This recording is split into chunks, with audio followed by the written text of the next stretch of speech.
Sir Malcolm Rifkind has held the post of Foreign Secretary of the United Kingdom and Defense Secretary, a combination that, in this country, the only figure I can think of to have comparably held the positions of state and defense would be George Marshall.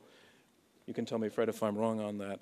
He is a friend of the United States as a member of the Conservative Party who's been in politics for 40 years, a supporter of many American policies and the special relationship. But when it came to Iraq, he said no. He was against going in. He is against staying in now, and he will be arguing against the motion. Sir Malcolm Rifkind. Thank you very much indeed for your warm welcome. Lyndon Johnson once said that was a sort of introduction which my father would have enjoyed and my mother would have believed. I'm conscious that I'm the fourth person to speak this evening, so I will say what King Henry VIII of England is reputed to have said to each of his 6 wives. Please don't worry, I don't intend to keep you long.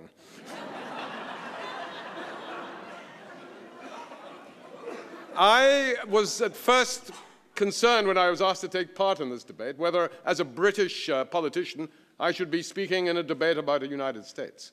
But I reflected that George W. Bush's closest ally in the decision to go to war was Tony Blair. British troops have been in Iraq over those 5 years. British soldiers have died, and Britain and the United States share a responsibility, along with other coalition countries, for what has happened. I don't dispute for a moment that the surge to which the reference has been made this evening has been successful in military terms in reducing the amount of violence. I don't doubt that the insurgency itself may be slowly coming to an end and that fewer people are being killed on the streets of Baghdad than was the case in the past. But of course that is true of all wars. All wars gradually grind to an end in one form or another. But that is not the same as saying that you have won that war. Because to say that you have won or are winning the war, you have to answer 2 questions. First of all, are we going to achieve the reasons why we went to war in the first place, either in whole or in part?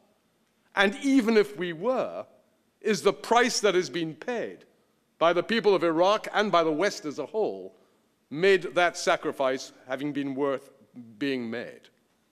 Now, when you look at what the plus side is, and there's one factor that also has to be mentioned at this moment. This is not a war like Pearl Harbor, or like the war in Afghanistan after 9/11, or the first Gulf War to liberate Kuwait.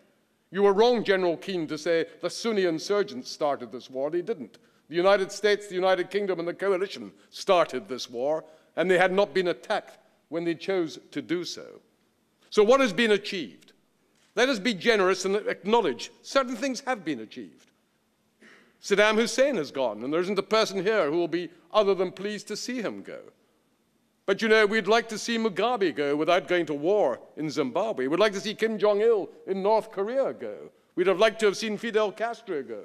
These were not justifications for a war.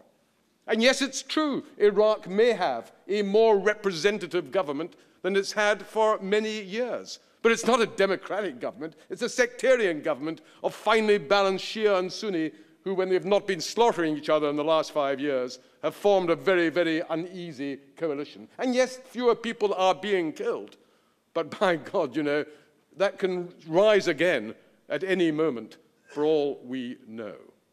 When you look at the price that has been paid and continues to be paid, that cannot simply be put on one side as simply history, as Mr. Kagan implied. We know, first of all, that the weapons of mass destruction, which were the main reason for going to war, never existed. We know that by the admission of President Bush, at least 30,000 Iraqis have lost their lives. And indeed, the Iraqi government say over 100,000 Iraqis have lost their lives in the last 5 years. We know that 4 million Iraqis have become refugees, half of them fleeing to other countries. 40% of the Iraqi middle class no longer live in Iraq, and as a consequence, the job of rebuilding Iraq is going to be immeasurably more difficult. And we know also that the coalition forces, mainly American, have lost over 4,000 lives.